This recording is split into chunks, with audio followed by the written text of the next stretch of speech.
Welcome back to Slide Job Podcast. I'm your host, Colton Smith, here joined by producer Josh Orcutt and co-host Ben Miller. Fellas, we're here on Friday for our regular Friday edition of the Slide Job Podcast. Now, this is an off week.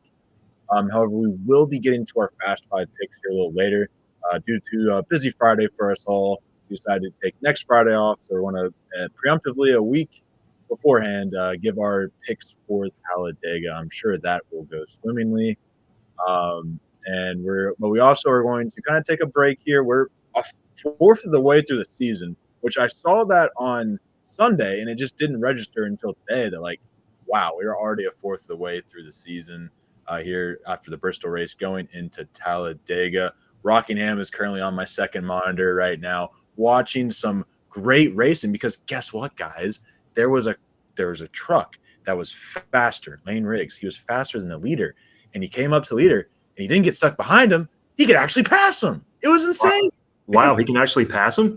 Yeah. Wow. No lap traffic, no nothing. Just pure speed. It was amazing. So far, Rockingham looks like it's good. Just stage one wrapping up here. I might pop in a couple updates as it goes on if anything crazy happens. But you guys ready to give these power rankings, and how have you been taking so far in the off weekend for NASCAR? Yeah, I mean, I'm ready whenever you guys are, and this off week sucks, as you mentioned, Colton.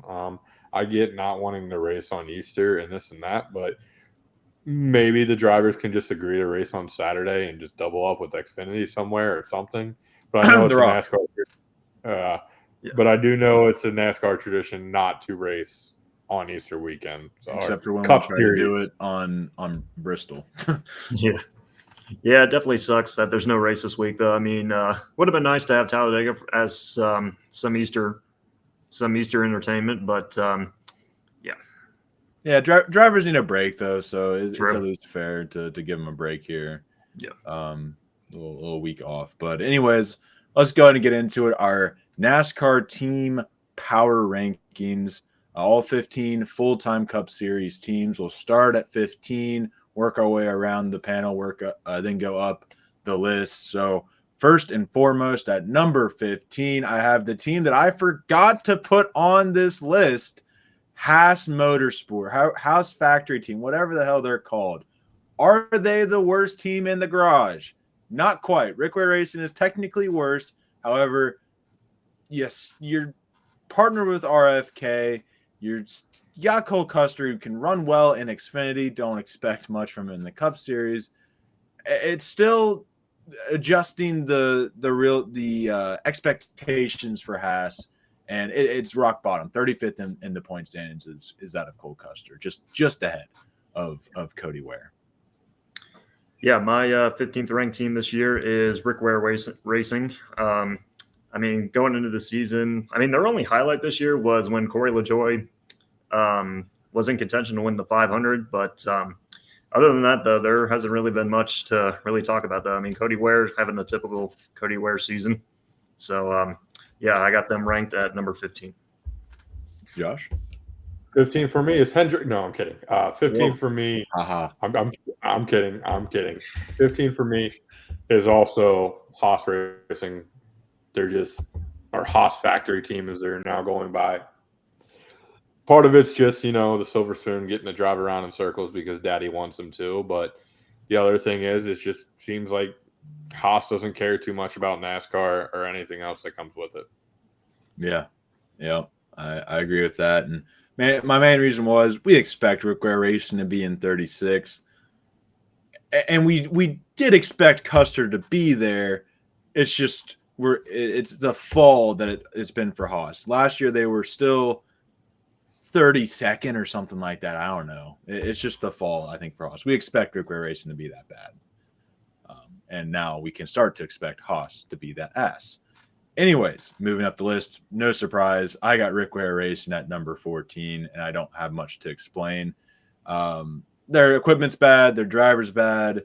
And like you said, Corey LaJoie getting that one contention for the win is really just the only highlight they have all year. But that's more highlights than the 41 has.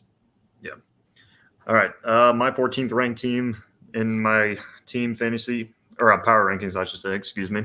Which Haas Factory team. I mean, going into this season though, when it was announced that Cole Custer was moving back up to the Cup Series though, after having a successful 2 or 3 years in the NASCAR Xfinity Series though, but to bring this guy back to Cup though, I was a little bit hesitant though, and I was right. Like I knew Cole Custer wasn't really going to be a factor at all this season. I mean, like when you go back to his rookie days back in 2020, I mean, he got his first career win at Kentucky, but ever since then, though, this guy has not shown that he is a true Cup competitor. And Haas Factory team, they got some work to do because I don't see them getting any better anytime soon. I mean, hopefully they can figure it out, but I just don't see it. He's a great Xfinity driver, that's for sure. Josh? Yep. For me, it's clear also Rick Ware Racing. They're meant to be the worst team in NASCAR, and that's exactly what they are. However, as you mentioned, when Custer came back up and all the hype that came with it, that hasn't amounted to anything. Rick Ware gets to jump ahead of them. All right. At the 13th spot, I have Legacy Motor Club. And I think we can start having a little bit of arguments here because the 42 is looking great, 22nd in the point standings. The 43, however, is 30th in the point standings. I know he had a 25-point penalty or so. Yeah. So outside of that, he would have been closer to the 25 area, Eric Jones. But regardless, I still haven't seen that with Eric Jones. Not really what you tend to expect out of the 43. Even at Darlington, you saw him running decent, but just couldn't really overcome the track position deficit. However, the 42 of John Hunter Nemechek, biggest issue has been DNFs. He still has yet to get one to this point. I have a feeling saying that now he will end up getting one at Talladega, but that's Talladega.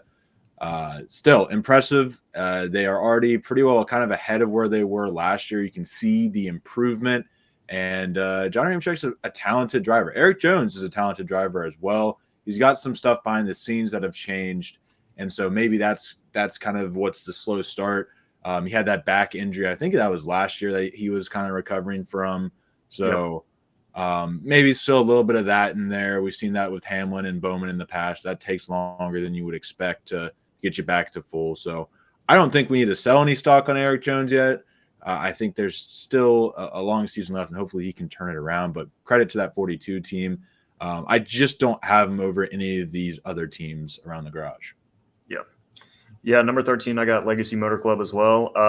Like you mentioned, Colton, I feel like with the 42 of John Hunter Nemechek, though, they've definitely taken a leap this year. I think they went from 30th at this time last year to now 21st in points, and they're definitely making improvements. And I mean, like I said, they're sitting 21st in points. They're finishing on the lead lap, but for Eric Jones, though, obviously a rough start, 30th in points. I mean, he's working with a new crew chief this year, Ben Bayshore. This seems like those two are not clicking as well. But even though they had some top 5 qualifying results, they definitely got some work to do, though, and to see if him and Ben Bayshore can try to get on the same page a little bit. Josh? Yeah, for me, this one's probably going to surprise a little for people, but I believe Trackhouse Racing right now.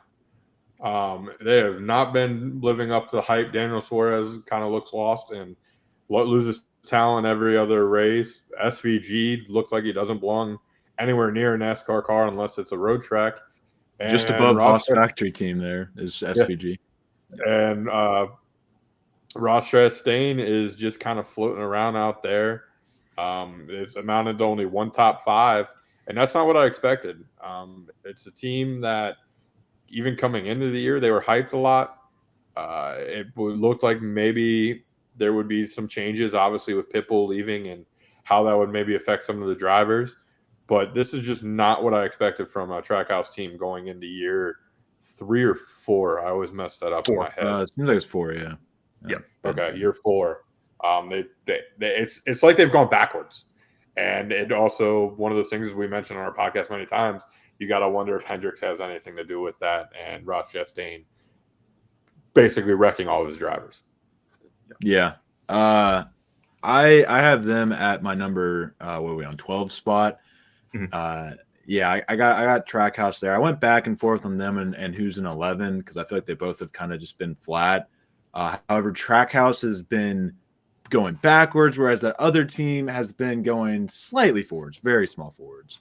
And I'll explain that in a minute. But I give some credit to Ross Chastain. If you didn't have Shane Van Gisbergen, I would put more weight on that of Ross Chastain and would likely have them higher because I don't think he's been performing poorly. He's been performing about the same as he finished last year, which is not what we remember as flashy as they were. And Eric Estep made a great point. He's the main YouTuber I watch. It feels like they got a really good grip on the next-gen car when it first came out, and now everybody else has caught up, and they just don't have whether it be the facilities, whether it be the know-how to make another wrinkle and turn it around. And it's a major part of it is that they're probably third fiddle at Chevy right now. I would say RCR probably gets more attention, and that of Hendrick obviously gets the most attention. And they're currently on RCR motors, if I'm not mistaken. Ben, do you know that for sure? That's a good question. I don't remember at the top of my head, but it seems like they're on RCR. I know they started at ECR, so I wouldn't foresee them switching to Hendrick. They should. That'd be better than engine. Don't know if Hendrick would be willing to. Right. So I think it's that kind of conversation we've had. That I think if they really want to be that staple of the sport, they looked like they had the potential to be. I think they're going to have to jump ship to hopefully a Dodge who's coming up. Them, Trackhouse and Legacy, that's probably their best shot at becoming marquee teams, and unless something unforeseen happens. Because Trackhouse right now is just kind of regressed to Chip Ganassi Racing to me. Worse than Chip Ganassi Racing to start this year, but just kind of how I view them in the garage. Yeah. All right, so my number 12 this week, I don't know if this is going to surprise you guys, but I actually have Front Row Motorsports. Okay. Yep.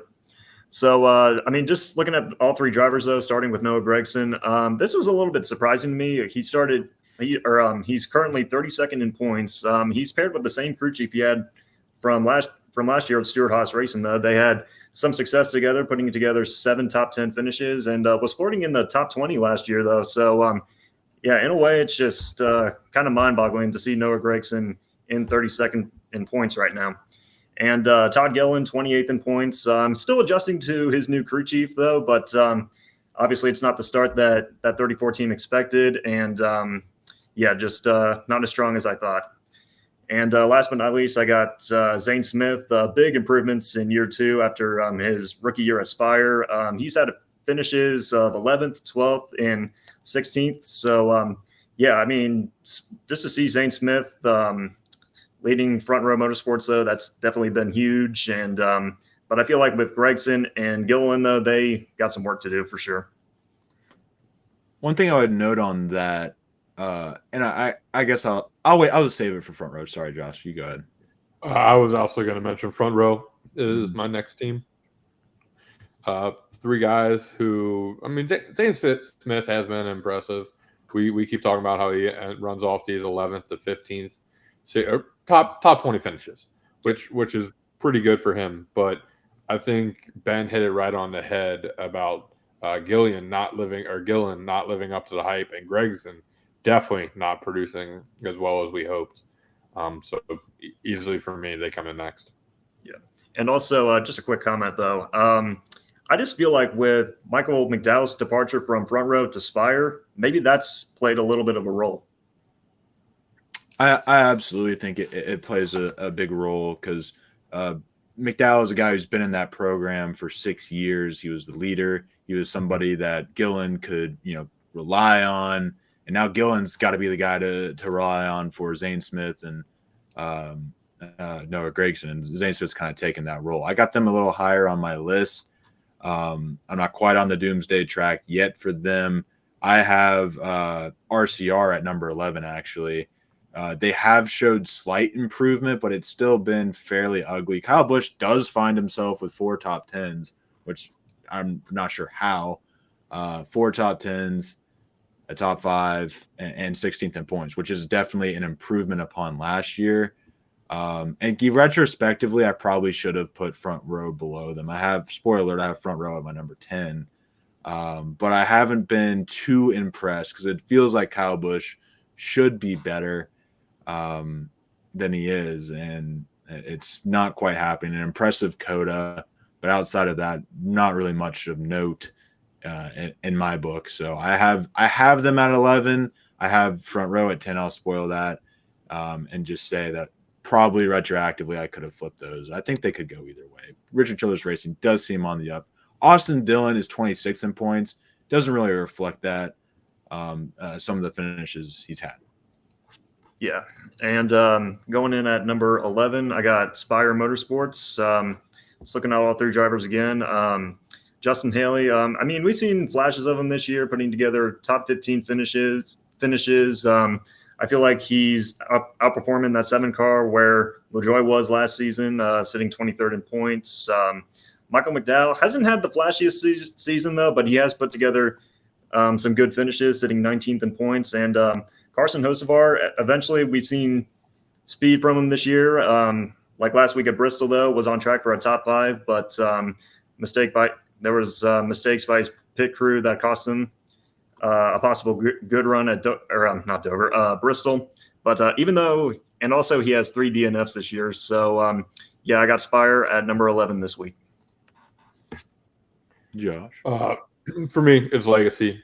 As you mentioned, JHN has been pretty impressive, but Eric Jones hasn't shown up.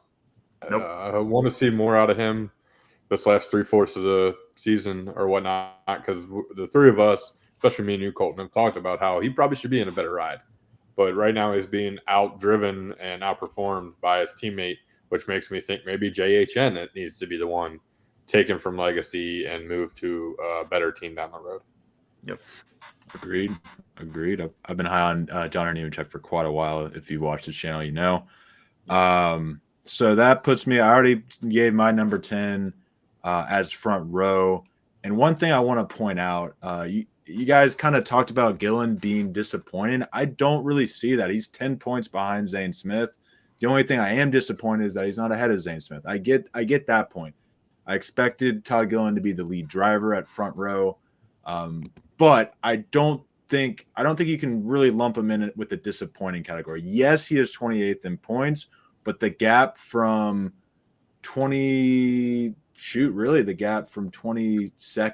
to 29th is about that of 30 points. So give a couple weekends and realistically, Gillen could find himself 20th in points. So I think I get your point that he's in 28th. That's a disappointing place to be in, but I think it's representative of, from a week to week basis, 20th from 30th seem to be fluctuating around the field. Maybe not as far as 30th, but I wouldn't call it quits on Gillen yet. I get why, but I put front row because I don't really see any improvement. I definitely see a step back, and that's to be expected. You have 3 really young drivers. I think the oldest is Gregson at like 26, 27. 26. Yeah, 26. So still a lot of room to grow. I hope they don't give up on Gregson after one rough year, and maybe he can absolutely still turn it around. But that seat's getting a little hot considering that let's see who's leading the race right now. Oh yeah, Lane Riggs at Rockingham with 12 to go in the second stage. So. All right. So my number 10 team this week. I don't know if this is going to be a shocker to you guys. I actually have Hayek Motorsports. I mean, Ricky Stenhouse sitting in the 18th position, has not finished worse than 25th, has 0 DNFs, making less mistakes. And I feel like with this Hayek Motorsports team, this is a good pickup from last season, though, because I believe they were like 26th, 27th in points. So, yeah, going into this 2025 campaign, though, it's definitely been nice to see Stenhouse in the 18th position, flirting for a playoff spot. And who knows, maybe they can keep the momentum going if they can just continue to make less mistakes and put together these finishes. Josh? Looks like you're give me one second. My internet service has gone completely to crap since we started this. I'm trying to figure out how to fix that. For me, I'm for some reason I missed one of the freaking teams on my list. Did I already? I didn't say Spire already, right? You have not said Spire. No. And then did I? I didn't say Colleague either, right? You have not. Nope. That's why, because this stupid thing didn't want to update. Okay. There we go. Okay. At number 10, I'm gonna go with Hayek as well. It's just something about Stenhouse. I don't know. He does what he needs to do, and he floats around, and he'll probably be up there in in consideration next Sunday, and one of us will probably consider drafting him. Yeah, because it is a restrictor plate. It is Talladega Super Speedway, blah blah blah. But they haven't shown me anything, in my opinion. Yeah. I meant to point that out though. We do go to Talladega next week, so look out for that 47 car. And he did win at Talladega last fall, and I feel like with that win though, they brought that into 2025 though, and it seems to be working for him. Yeah, I got Hawk 2 at Motorsports at the number 9 position, and I find it very impressive that it's definitely an improvement so far on the year. Not only are they finishing races, but they are qualifying pretty well. Qualified second at Bristol. He said the fastest car he's ever had at Bristol. I don't know if you know this, Ricky Stenhouse has been around for quite a while. He's raced for Roush Fenway as well. So he should have had faster cars than that. So I don't know what Hawk 2 is doing over there, but they're figuring it out. And 19th in points. Stenhouse had a year like this when he won the Daytona 500, where he really just hung around that top 25. And in a year where we kind of started talking about, should Stenhouse be kicked out? Should somebody else get that 47?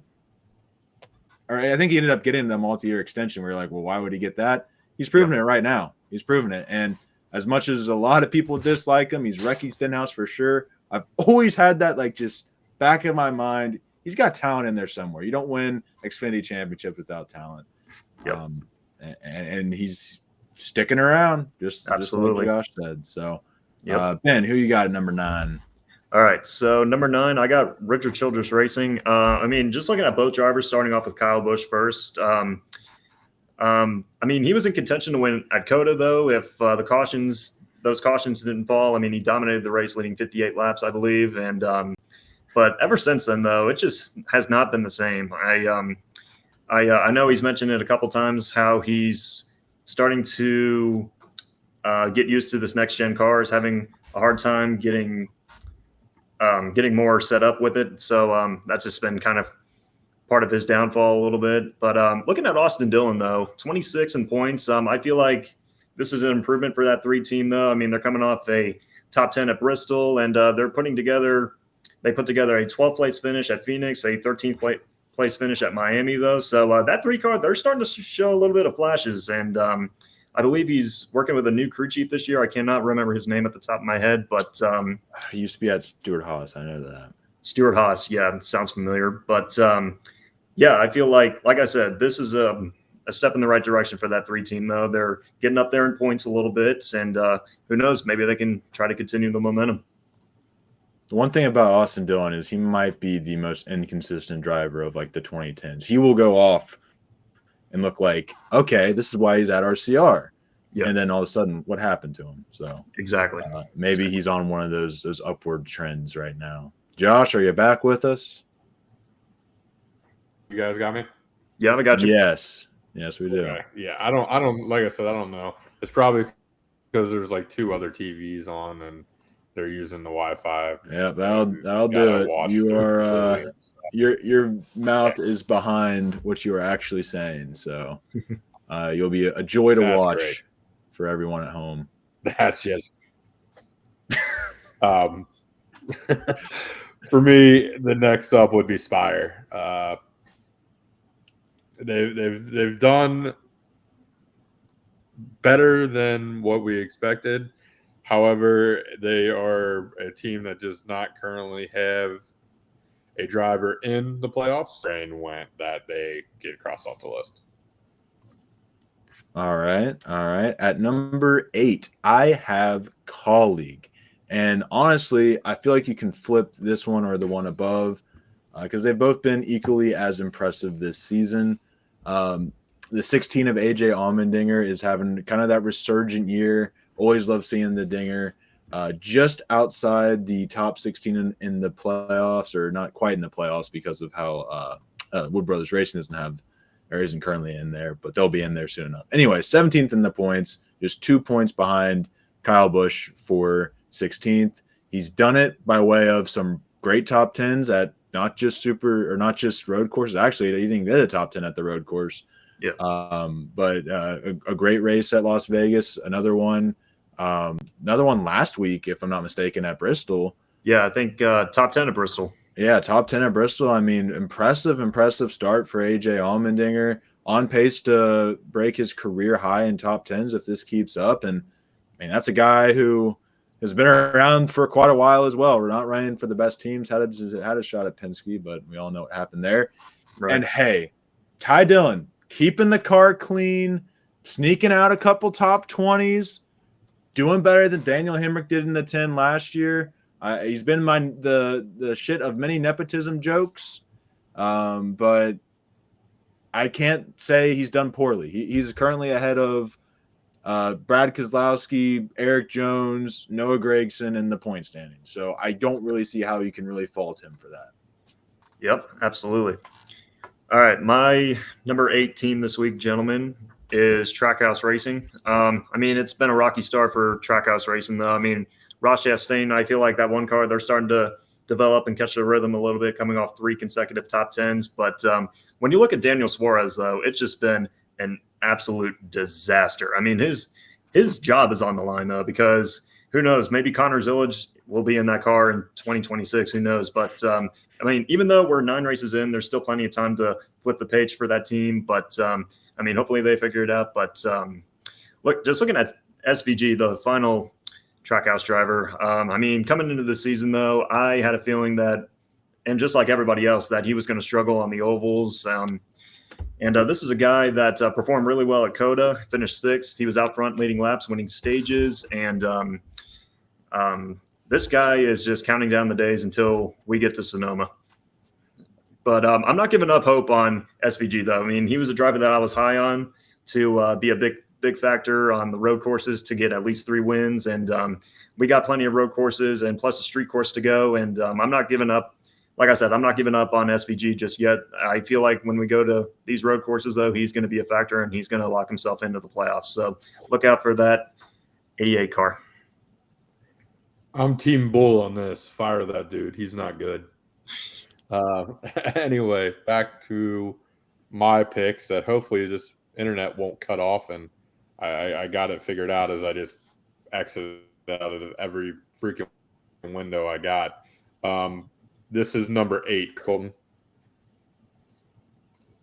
So I will go with Colleague Racing for this one, just on the mindset that their 2 drivers are technically below next on the list, which is RCR, and their 2 drivers. So there's my next 2, Colleague and RCR. All right, yeah, I was going to say we're going to have to quicken this up. We have spent a lot of time on the bottom half. We've said a lot about the top. We talk about the top for a lot of it, so it's nice to highlight some of these teams that are doing well on the bottom half of it. But yeah, let's keep it quick, keep it short, and try to wrap this up here. In front of Colleague in 7th, I have Spire. I'm very impressed. It's really been McDowell has been the quiet guy, getting a good 20th place in the points. Hocevar's had the speed, but not the finishes, and Justin Haley's been a mixture of both. So great race at Bristol for that of Spire. That's my 7th team. All right. Yeah, my 7th team is Colleague Racing. Just looking at AJ Allmendinger, though, a little bit of a rocky start, but the last 3 of the last 5 races he's put together top 10 finishes, and it's just great to see the Dinger flirting with a playoff spot as of right now. And I feel like as we get further in the season, though, just like SVG, he's going to be a factor on those road courses, though, and I can potentially see him getting a win and or possibly getting in on points. So, yeah, I feel like things are going really well for AJ Allmendinger. And just looking at his teammate Ty Dillon, though, I mean, arguably the best season that he's had in his Cup career. I mean, he's bringing the car home and putting together top 15 finishes. And yeah, he's showing a little bit. He's showing a little bit of what he's capable of. So yeah, it's nice to see colleague starting to catch the rhythm a little bit. Like I said, RCR was mine. So RCR. All right. I'm going to go ahead and wrap up mine. RFK at 6, Wood Brothers at 5. They have a win this year. That's something nobody other than Hendrick and JGR can say. Penske at number 4, 2311 at number 3. I just ignored Riley Herbst's existence, and really impressed with what I've seen from Bubba Wallace, especially in Reddick as well. Hendrick with 3 wins comes in at the number 2 spot, and JGR comes in at the number 1 spot for me. All right. My final 6, starting off with RFK. Keselowski, rough start to the year, but we're seeing flashes from Chris Buescher, 5 top 10s, and Ryan Preece sitting 13th in the standings. So keep an eye on the 17 and the 60, or 17 and the 60. Team Penske at number 5. Even though it's been a little bit of a struggle for Logano and Cindric, I feel like at super speedways, they're eventually going to turn it around. And Ryan Blaney, he's been having speed, but just needs to clean up the miscues. Wood Brothers Racing, of course, Josh Berry getting that first win of the season, or first win of his career, and a big turnaround from last year.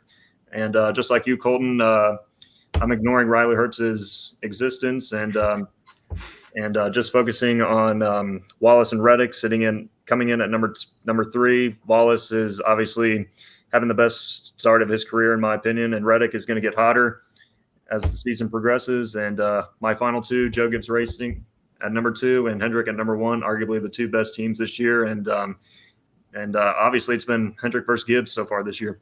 That's the rest of my list. Josh? For me, RFK is 5, 2311 is 4. I put Penske and Wood Brothers together because I'm a hypocrite. They're 3. That's fair.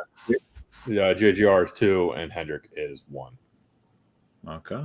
All right. So is it the worst driver being worse for JGR that puts him at number 2?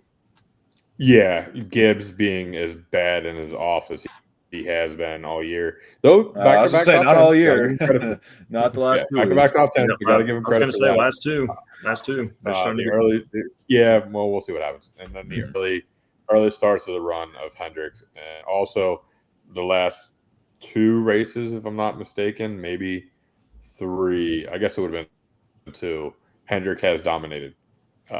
Yes. Whether it was Larson or whether it was Byron before that, they just didn't come up with a victory over. That was Byron's race to win, and Hamlin just had Ben Miller on his side that weekend. He sure did. Yeah, he sure did.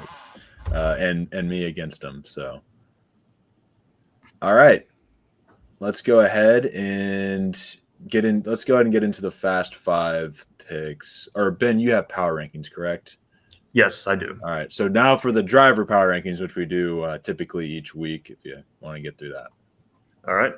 So starting off at number 5 this week, guys, I got Ryan Blaney coming off 2 straight top 5 finishes. We had 48 laps at Bristol on a different strategy, but unfortunately he did not catch that caution. But, I mean, having some bad luck, slow pit stops this season, but he's starting to catch his rhythm a little bit, though, even though he's had fast cars, a lot of miscues. But hopefully they'll turn it around as they go to Talladega, where Blaney has had a lot of success. So that number 12 car at number 5. Number 4, I got Christopher Bell. Had not so much of a flashy day at Bristol, but he didn't have any issues on the track. Got another top 10 run, continues to be consistent. And number 3, I got Kyle Larson. Was able to bounce back after Darlington, which is what I predicted going into Bristol last week. Led 411 laps and got his 2nd win of the year. Number 2, I got William Byron. Spent the majority of the race outside the top 10, but 24 team didn't give up, and they were able to get a 6th place finish. And last but not least, my number 1 driver this week, I got Denny Hamlin came up short on getting the 3-peats, tried to do what his teammate did this year, Christopher Bell, to be the 2nd driver to get the 3-peat. But overall, though, this this 11 team is continuing the momentum, 4 straight top 5 finishes. So, yeah, that is my top 5 power rankings this week, fellas. All right. Yeah, sorry, I was looking away there. They just had a restart in the truck race. Oh, no. Raja Caruth and Chandler Smith were battling for the lead. Chandler Smith has won that, but Caruth is hanging out there pretty close. Daniel Hemrick also running out that top 3. So, what do we think happens to Caruth? This is the wrong time to talk about it, but it's okay. Obviously, Hendricks is kind of loaded, and is he still getting a little worried about him? Yeah, I haven't quite seen the growth. He's a great driver. He is most certainly a great truck series driver. I'm just still waiting for him to. And what is it, his 3rd year? He's still got a lot of time to grow. I'm not saying give up on him. Right. I just want to see some growth this year. Is all I'm really asking. So, yeah, I think he's still a couple years away from even really being considered Hendrick. I think next step is going to be Junior Motorsports. He's going to go the more traditional route of a year or 2 there, and then see what happens after that. Will he get a Hendrick spot? It's really hard to tell, though. Right. Yeah, I mean, just like you, Colton, I can obviously see him going to Junior Motorsports, though. And just like what you mentioned, though, I would like to see growth from Caruth this year. So, yeah, we'll see what happens down the road, though, because Caruth, he's got the talent. Oh, absolutely. Yeah. You can kind of tell he's a step above a lot of the guys in the truck series in terms of just race craft. It's that race winning or that raw speed that isn't quite there yet. But it's something you can develop. So, for sure. Anyways, back to the Cup Series. We should take a day and talk about Xfinity Truck one of these days, but not today. We need to get into our Fast 5 picks for Talladega, not this weekend, but next weekend. And Josh, you scored the least amount of points last week, so you get to pick which selection you would like. Ben gets the second selection, and then I had the most, so I get to get whatever you want. Yeah, I'll take the 3rd pick just because that gives me 2 of the top drivers. Like you said, though, none of this matters. Yeah. Ben, would you like the 1st or 2nd pick? I'll go with the 1st pick. I'm going with the. I don't know who he's taking. Yeah, I'm going with the number 2 of Austin Cindric. Obviously, Mr. Super Speedway this year. He had an impressive run in the Daytona 500, leading the most laps. Carried that forward to Atlanta.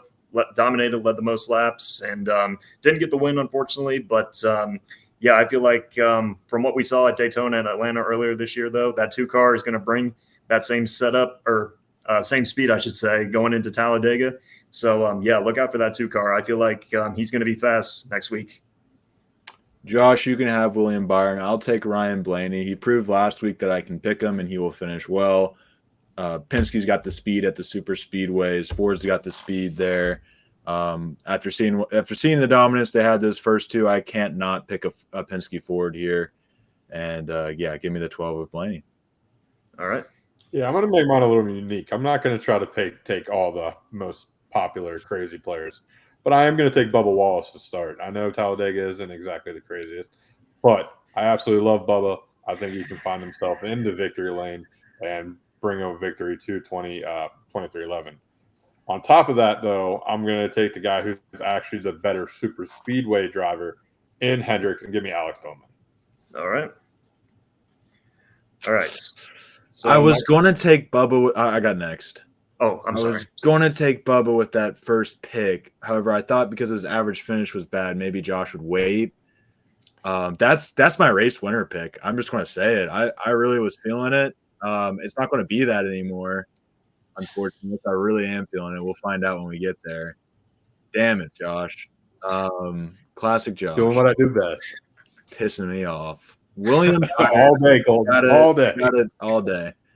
I got to take 7th place average finish. He'll finish 37th, but it's in 6 races, 2 top 5s, 4 top 10s. He seems to have a knack at finishing well here in the next gen car. It doesn't matter, but it's hard to bet against the points leader, who's also seems to be pretty good here.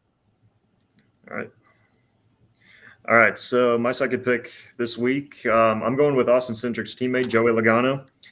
Despite the rough start that 22 bunch has had this year, I mean, at super speedways earlier this year in the 500 in Atlanta, he was out front leading laps, and we know how Team Penske is on these super speedways. So I feel like this is the perfect track for Joey Logano to turn that bad luck around. And yeah, I feel like just like his teammate Austin Cindric, that 22 car will be a factor at Dega next week. You got a second one? Second one, yeah.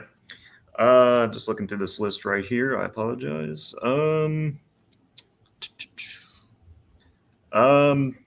Give me the 47 of Ricky Stenhouse Jr. I mean, obviously another great super speedway racer, sitting 18th in points, putting together some, well, I'm going to say good finishes, but I feel like next week at Talladega, he's going to be a factor. So, yeah, Stenhouse.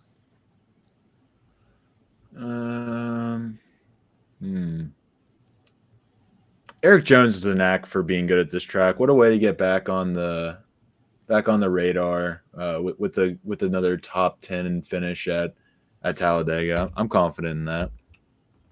All right. Colton, who was your second pick again? I apologize. My second pick was William Byron. Okay, thank you. I will go ahead and his partner's dead, but he's not. Give me Chris Buescher.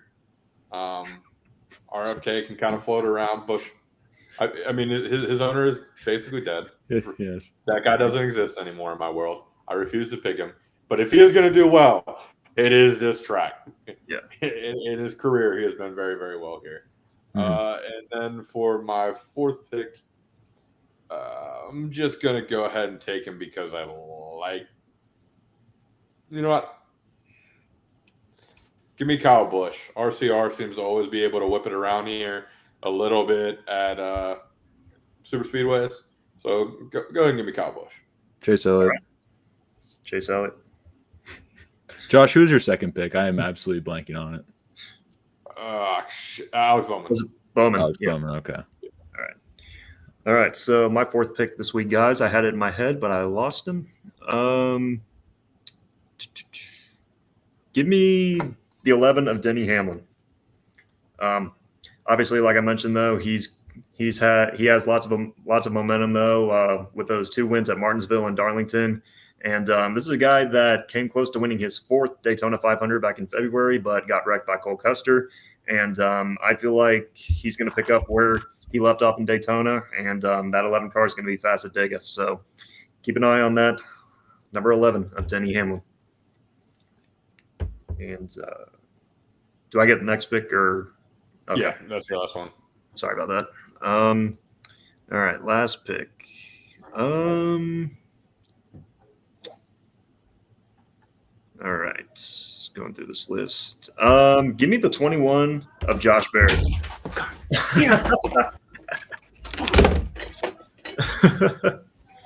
Good job, Ben. Yes, sir. Is he coming back? Probably not. He's going to be back. Go ahead and talk to him about it.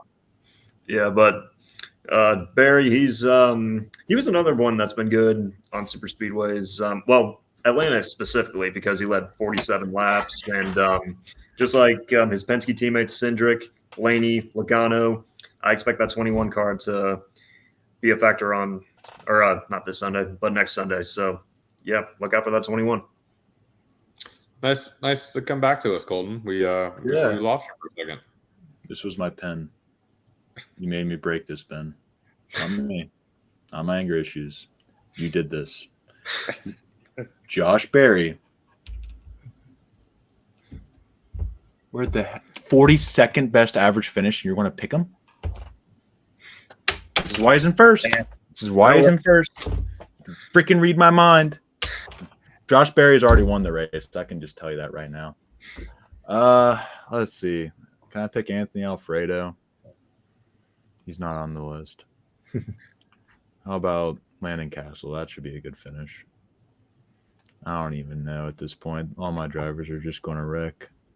He's so I needed Josh Berry. I was so just hyper focused on Josh Berry. I have no idea where to go with this. Is Chandler Smith racing? He's finished 11th in one race here. I don't want to go based off average finish. I guess I got to pull one out of my. Is Austin Hill racing here? Is he on the driver's list? I should have looked at that before now, but yeah, that's a good question. I'm not really sure. Probably not. If he is, I will take him. If he's not, I have a backup. I don't know about you guys, but I would like to see Jesse Love in that 33 car Dega. I don't even see the list yet. Yeah, I was gonna say it's probably not even S2024. Okay, this is something that take it back up. If he is racing, I will take Austin Hill. If he is not racing, I will take AJ Allmendinger. All right. So, yeah. Oh well. I'm going about the same route there, Colton. I'm going to take a chance on Justin Haley. Hey, there we go. Underrated super speedway racer. I like that. All right, now I need to catch up since I threw my pen very violently. Josh, you have Bubba Wallace, Alex Bowman, Brad Keselowski, and who's the other? No, Chris Bush. Kyle Busch. I got your never mind. Yeah, Bush and Busher. Okay. And my last pick was just Haley. I should have took Chastain. I should have just went with the Busch sponsor and Bush and Busher. All right. Well, apparently you can't. There we go. All right. And then I have Blaney, Byron, 43.9, and maybe the 33 or 16. And then Ben has the 222, which I wrote down as 3 2s. The 47 of Stenhouse, the 11 of Hamlin, and who are your other two? Barry. Yeah. Oh, right. I still read that as one letter. Okay. So y'all just heard me list it off. And now it's time for the race winners. I'll go, or actually Ben's first, so I'll let him go. Who do you guys are race winner? All right. So my race winner at Dega next week, gentlemen, I'm going with the 2-car of Austin Cindric. Like I said earlier, the speed that 2-car brings to super speedway races. I mean, we saw at the beginning of the year in the 500 and Atlanta, which he should have won Atlanta. But I feel like they're going to pick up where they left off from those 2 races, and watch out for that 2-car. He is going to be bad fast next week at Talladega. All right. Because of the juju around it, man, I have to go. There's both drivers I'm thinking of are just not on my team. I don't know which way to go. I went into this thinking Bubba Wallace, so I'm going to stick with Bubba Wallace because at least that means Josh won't get points for having Bubba Wallace. And fuck you, Josh. I don't even care. This isn't an NKU podcast. Fuck you, Josh. And by the way, my pick, the reason why he was my first pick, is also Bubba Wallace to win the race on Sunday. So not only am I going to take Bubba to possibly get the points of just making my team, I'm canceling out your win, which is even better. It's okay. It's just part of life, you know. It's just part of life. So, yeah, it's time to wrap up this show. But Josh, do you want to ask your question? Yes, Ben. I saw your tweet, and it was a good tweet. It was a good tweet. I know where this is going. Yes, you mentioned Kyle Larson was the master of Bristol. Recent times, not all time. Recent times. Where in the tweet did it say recent times? Okay, but you didn't say that. But if you want to go off of recent times, Denny Hamlin won back-to-back spring races. I mean, it's debatable. Larson, 3 of the last 6 spring races. But if we're going to talk like the master, what does 12 wins make you? Because what's Darrell Waltrip then? Or 9 wins of Dale Earnhardt Sr., Rusty Wallace, or Cale Yarborough, or even 8 wins still active driving Kyle Busch. Just food for thought. Just food for thought. Not accusing you of anything, but if he's the master, if he's the master, what does it make those other guys? Put me on the spot here. If you tweet something, we are going to pick it apart because it's fun. It's all good, Ben. It's all good fun. We're not, I hope you hold on. I wasn't done with my good fun yet. Drivers with more career wins than Kyle Larson at Bristol: Darrell Waltrip, Cale Yarborough, Rusty Wallace, Dale Earnhardt, Kyle Busch, Kurt Busch, David Pearson, Jeff Gordon, Bobby Allison, Denny Hamlin, Carl Edwards, Matt Kenseth. Wait, I didn't think he wins, Josh. Where was that? Richard Petty, Fred Lorenzen, and then Kyle Larson there in 15th place. The master of Bristol. Ben, when you started seeing those photos pop up, did you know what was coming? Yes, I knew what was coming. Just gotta put a disclaimer. You just gotta put a disclaimer next time. Not Words mean things, Ben. Current. Yes, they do. I mean, 3 of the last 6 races, though. Larson is the Bristol master in this era of racing right now. I didn't mean all time. Well, we ready to wrap it up? Yes. Yep. All right. Well, thank you all for listening. Be sure to leave a like, hit that subscribe button, comment down below your thoughts on this. This is the longest episode of the Slide Job podcast. So, or actually maybe other than the first one. So shout out to good old ramblings of teams for that. And of course, our ending conversation there and my pen explosion and all of that fun stuff. So be sure to follow us on Twitter at, I almost said the other podcast. Follow me on Twitter at LFC__99. Follow Ben on Twitter. Ben is over here, not there. Follow Ben on Twitter at Ben Miller PXP. Follow Josh on Twitter at JNorth1989. Is there underscore in there? No, just JNorth1989. Be sure to check out my What If coming out on Sunday. I should have said that at the beginning. I might put a little pop-up. Be sure to check that out. What if Brad Keselowski never left Penske he left Penske Racing. What if he never left Hendrick Motorsports? And be sure to check that out. Coming out at noon on Easter Sunday. Super psyched for that. And without further ado, we'll see you all in the next one. Peace.